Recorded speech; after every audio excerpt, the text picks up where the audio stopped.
Hello guys and welcome back to the channel. तो आज हम बात करेंगे उन्नाव रेप केस की। इंडिया में कई बार इंसाफ की राह इतनी लंबी होती है कि पूरा बचपन और पूरी जवानी निकल जाती है।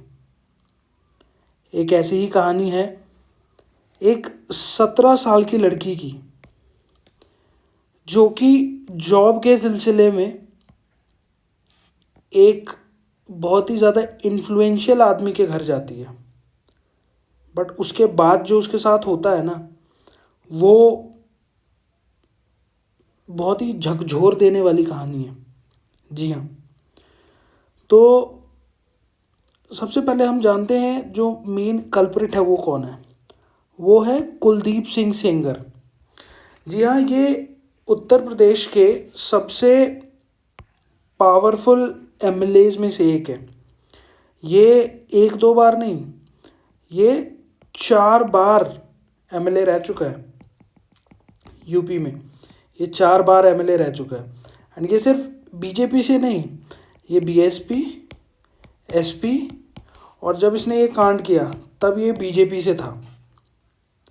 तो अगर हम एक आदमी को इसका दोषी बनाए ना, एक पार्टी को, कि यही दोषी है, इस पार्टी के लोग ही ऐसे होते, तो ऐसा नहीं है। ये वो आदमी इस उम्र में जाके ऐसा नहीं हुआ होगा, वो पहले से ही ऐसा होगा और उसको संरक्षण हमेशा ही मिलता ही है। कोई पार्टी कितनी भी डिनाई कर दे, वो अपने बंदे को बचाती ही है। तो उन्नाव में एक मक्खी गांव है। तो ऑफ कोर्स इंडिया में बहुत सारे सिटीज़ उतने डेवलप नहीं है, और यूपी भी कंपैरेटिवली उतना डेवलप नहीं है अभी। तो उन्नाव भी उतना ज़्यादा प्रॉस्परस एरिया नहीं है। तो ऑफ कोर्स वहाँ के विलेजेस भी वैसे ही होंगे ना। आजकल तो जॉब की तो महामारी है, तो सबको जॉब चाहिए। तो एक 17 साल की लड़की को जॉब चाहिए था। तो कहीं ना कहीं से कोई ना कोई मिला उसको, एंड उसने बोला कि मंत्री जी के घर चलते हैं। अब मंत्री जी का नाम है, बहुत ज़्यादा नाम है, बड़े लोगों के साथ, बड़े मंत्रियों संत्रियों के साथ इनका उठना बैठना है। तो मंत्री जी तो नौकरी दिला ही देंगे, एंड होता भी है। These people in India are very influential and they do have contacts. Of course not everybody is like him, not everybody is like Sengar, some people do help. तो वही केस था। एंड बच्ची थी, इसको क्या समझ, इसके माँ बाप को भी क्या समझ। तो ये जाती है, पर ये जब सेंगर के घर पहुंचती है ना, तो उसको वहाँ पे किडनैप कर लिया जाता है एंड फिर बच्ची के साथ रेप किया जाता है। एंड ताज्जुब की बात यह है कि आदमी यहाँ से भाग के जाता है पुलिस के पास, and guess what, the police was in the pocket of Kuldeep Singh Sengar. Yes, you heard it right. Police ने इस बच्ची का केस लेने से मना कर दिया, उल्टा इसको डराया, इसको धमकाया, एंड 1 साल तक इसका केस नहीं लिया गया। For 1 year she tried to file an FIR. The local police didn't just ignore her, they even intimidated her. Not only her, even her family, all her family members. She was shamed as well. They were the employees of the state, but their loyalty belonged to the MLA. And इसमें police की तो गलती है ही, they should not have loss their integrity. But इसमें हमको दिखता है कि एक नेता के पास कितनी पावर होती है एंड वो किस तरीके से उस पावर का नाजायज़ इस्तेमाल भी करता है। एंड ये तो सिर्फ एक केस है जो हमारे सामने आ गया, ऐसी कितनी सारी केसेस रोज़ होती हैं इंडिया में। फिर आते हैं हम 2018 अप्रैल में। 1 साल बीत गया, कोई केस ही नहीं ले रहा। तो उसके बाद लड़की पहुंच जाती है लखनऊ। तो ये बच्ची लखनऊ पहुंचती है एंड ये सीधे चली जाती है सीएम हाउस के सामने। जी हाँ, योगी जी के घर के सामने। एंड वो उधर धमकी देती है, या तो इस पे एक्शन लिया जाए और else I'll self immolate myself, मैं आत्मदाह कर लूँगी। तो इसका ऑफ कोर्स ये लाइमलाइट में आ जाता है फिर।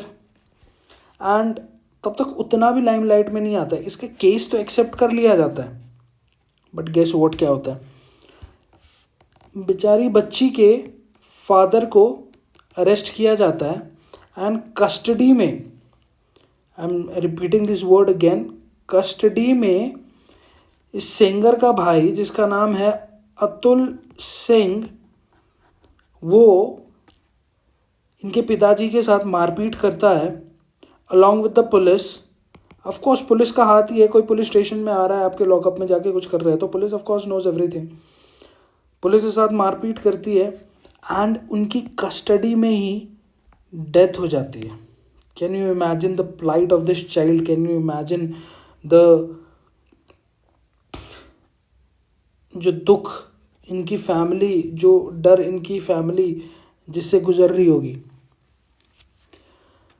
एंड ये उसको झकझोर देता है पूरा।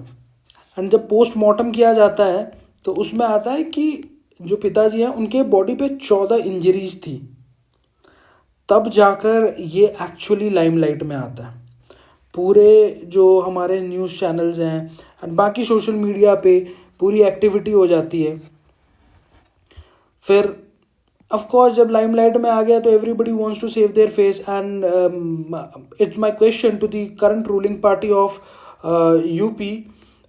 योगी जी बोलते हैं कि हमने एक सुशासन प्रदेश बनाया है, जीरो टॉलरेंस अगेंस्ट क्राइम, पर क्या वो तभी होगा जब ये किसी कोई ऐसे आदमी के द्वारा क्राइम किया जाएगा जो आपकी पार्टी से नहीं है या जो नॉर्मल आदमी है, क्या आप उसको तभी सजा देंगे? अगर वो आपकी पार्टी का कोई एमएलए होगा, कोई विधायक होगा, कोई मंत्री होगा, कोई संतरी होगा, तब आप उस पर एक्शन नहीं लेंगे? And let me tell you, this is not the only thing. Just because of the backlash things were taken seriously. एंड उसके बाद की कहानी तो सुन के आपका और चौंक जाएंगे। जब पूरा लाइमलाइट में आता है तो सीबीआई केस को लेती है, ट्रांसफ़र होता है केस को सीबीआई के हाथों and then CBI starts to investigate the things. फिर once CBI takes up the case, फिर सिंगर को अरेस्ट किया जाता है, ठीक है। एंड फिर एक और शॉकिंग चीज़ होती है, जुलाई 28, 2019 जो हमारी विक्टिम है, बच्ची है, उसकी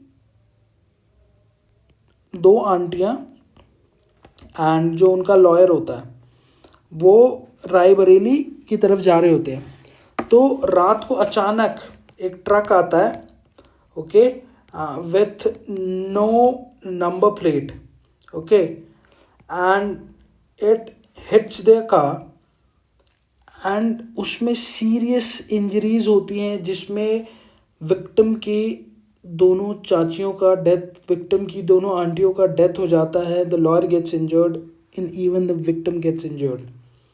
this is the level of corruption in the system.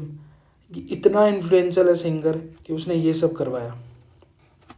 फिर सुप्रीम कोर्ट जो है इसकी कॉग्निसेंस लेती है एंड सेज कि if the case is kept in UP, अगर यूपी में ही सब कुछ होगा, यूपी में ही कोर्ट में सुनवाई होगी, तो the child will not gate justice. And फिर सुप्रीम कोर्ट केस को दिल्ली में शिफ्ट करती है। दिल्ली के 30 हज़ारी कोर्ट में ये केस शिफ्ट होता है, ठीक है। एंड ऑफ कोर्स सर्वाइवर खुद ही, जो हमारी विक्टिम है, वो खुद ही आईसीयू में कितने दिन रहती हैं। एंड ये दिखाता है कि सिंगर जेल के अंदर से भी उसकी पावर कितना है उसके पास एंड कितना इन्फ्लुएंशियल है वो, कि वो ये सब कुछ जेल से करा रहा है, वो ऑलरेडी जेल में। एंड फिर शुरू होता है नेक्स्ट पार्ट। जब दिसंबर 2019 आता है, फिर ये सब तो उसने करा दिया, इतना कांड उसने किया है, तो अब दिसंबर 2019 में दिल्ली की 30 हज़ारी कोर्ट में इसका फैसला सुनाया जाता है और इसको जेल की सज़ा सुनाई जाती है। इसमें इसको उम्र कैद सुनाया जाता है, पॉक्सो एक्ट और रेप के लिए लाइफ इम्प्रिजनमेंट की सज़ा सुनाएगी और 25 लाख का फाइन लगेगा। 25 लाख क्या ही है, ऐसे बड़े बड़े आदमियों के लिए 25 लाख तो कुछ है ही नहीं, ठीक है। तो जज धर्मेश शर्मा जी होते हैं, वो एक वर्डिक्ट देते हैं कि इसको जेल में डाला जाए। फिर जो इसने ही कस्टोडियल डेथ करवाई थी, कस्टडी में जो बच्ची के पिता की डेथ हुई थी, उसके लिए इसको 2020 में 10 साल की एक्स्ट्रा इम्प्रिजनमेंट भी दी जाती है। तो अब तो लगता है कि सबको justice has been delivered, but is that the case? No, that is not the case. अब लेट्स फास्ट फॉरवर्ड टू 2025। अब आते हैं 2025 में, and to be precise in December 2025। इसमें क्या करते हैं कि जो दिल्ली हाई कोर्ट है, वो जब उसको इम्प्रिजनमेंट दी जाती है, तो he moves the case to Delhi high court. Of course, to get some relief, he does that in the hope that he'll get some relief. And God knows what has happened.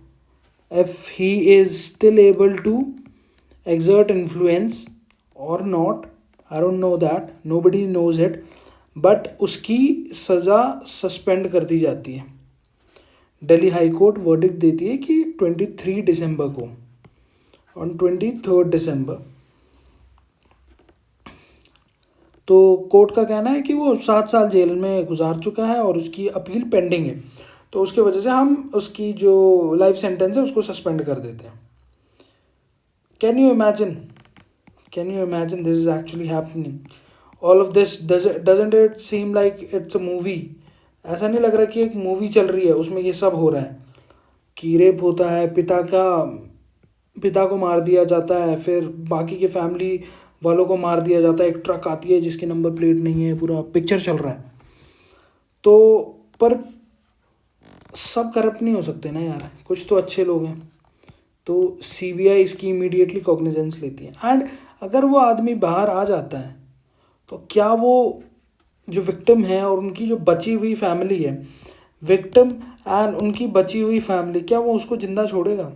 Of course, and वो बोलती भी हैं, जो victim है वो ये भी बोलती हैं कि वो तो हमें जिंदा छोड़ेगा ही नहीं। तो सीबीआई तुरंत इस केस को सुप्रीम कोर्ट में लेके जाती है, एंड 29 दिसंबर को इस केस पे सुनवाई भी होती है। सुनवाई होनी है एक्चुअली। और so this is all the case. The plight. Unnao case हमें क्या सिखाती है? उन्नाव केस हमें ये सिखाती है कि पावर की जंग में विक्टिम को हर दिन लड़ना पड़ता है, पहले क्राइम से, फिर पुलिस से, और फिर कोर्ट की लंबी तारीख। This is the truth and this is the reality of India, this is the reality of new India. ऐसे हम बन जाएंगे विकसित Bharat. So if you like the content, do consider subscribing the channel and it will be a great motivation for us. And अगर आपको पसंद आई video तो ज़रूर सब्सक्राइब करें एंड शेयर करें ताकि और भी लोग जागरूक हो सकें। Thank you and have a blessed day ahead.